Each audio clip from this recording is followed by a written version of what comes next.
Oh, hi all. I wanted to go through a group of independents in Dáil Éireann called the Regional Independent Group because their existence is very important to the people of Ireland. In 2024, November 2024, Fianna Fáil and Fine Gael only achieved 86 out of the 174 seats in Dáil Éireann. That meant that they fell short of the majority, and any elected government, whether it's a rainbow or coalition or whatever it is, has to form, if it can only form if it has the majority of the support of the majority of the seats. In order to achieve that, any government has to have at the minimum 88 seats, which is the majority. Fianna Fáil and Fine Gael between both of them only had 86 seats.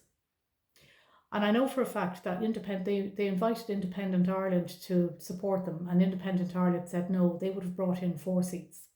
They refused.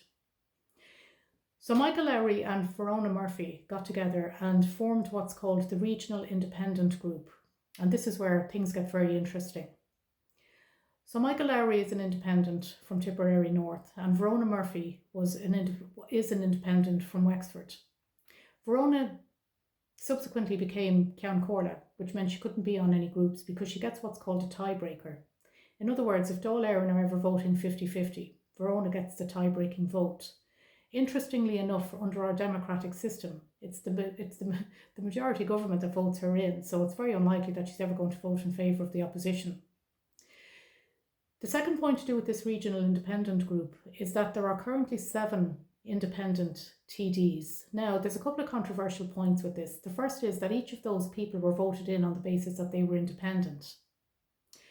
But as we're fully aware from repetitive instances, the cartel look at the legislation, and if there's nothing actively preventing them from carrying out a function, like interfering in the presidential election, they will consider it fine to go ahead and do it. So what they're doing is they're checking the constitution to find out if there's anything preventing them from doing it, and if there isn't, they're going to go ahead and do it. Triple lock has fallen in this, the presidential election. This is a repetitive thing. This screams that there's nothing ethical about their behaviour. They're not looking at what they should be doing in the best interest of the people. They're looking at what they're able to do for themselves. And this regional independent group falls into this category. It's a great example of it. There are currently 7 TDs that were elected in on the basis that they were independent. And it was understood, I would imagine, by the voters that they would be members of the opposition, not willing to support the government.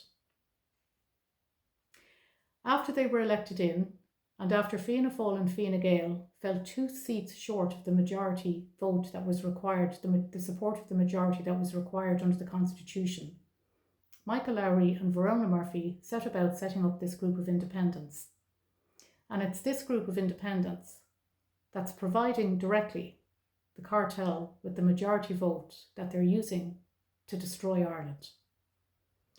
I'm going to give you the names of those independents, and I'm also going to give you the constituencies, and I'm going to give you the 4 independents who, after they signed the agreement to support the cartel, received higher positions than normal TDs.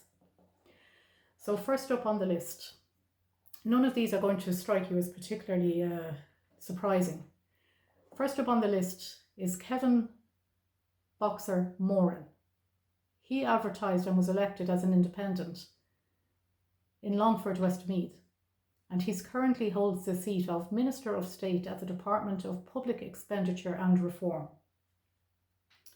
Sean Caney was elected as an independent by the people of Galway East, and he currently holds the seat of Minister of State at the Department of Transport. Noel Grealish was elected as an independent by Galway West, and he currently holds the seat of Minister of State at the Department of Agriculture, Food, Fisheries and the Marine. Marion Harkin was elected as an independent and is currently in a constituency of Sligo Leitrim, and she currently holds the seat of Minister of State at the Department of Further and Higher Education. Barry Heenahan, Dublin Bay North. Michael Lowry doesn't need a ministerial seat. Our understanding is he's controlling everything that happens in Dáil Éireann. Tipperary North. And last, Gillian Toole, elected as an independent in Meath East. And once again, once Fianna Fáil and Fine Gael failed to get the count that they needed to hold the majority of the support in Dáil Éireann, Michael Lowry and Verona Murphy went out and formed this regional independent group, which by all accounts should be considered a political party. Michael Lowry seems to be what they would call a whip, telling them all how to vote. But they are all voting together. They're all voting together. But because they haven't registered as a political party, they're calling themselves a technical group. But then there's nothing in the legislation preventing that from happening. And when they decided to sign up to support the cartel, they signed agreements. And it was those agreements that were signed by those 7 independents that gave Fianna Fáil and Fine Gael the majority that they needed in Dáil Éireann to push through all of the legislation, and will give them the majority that they need to push through the removal of the triple lock. So the question then is, why does our democratic system allow this to happen? How does an independent candidate go into Dáil Éireann on the basis that they're an independent? And once they get in there, they sign up to support the cartel. And the answer is very simple. It's because there's nothing preventing them from doing it.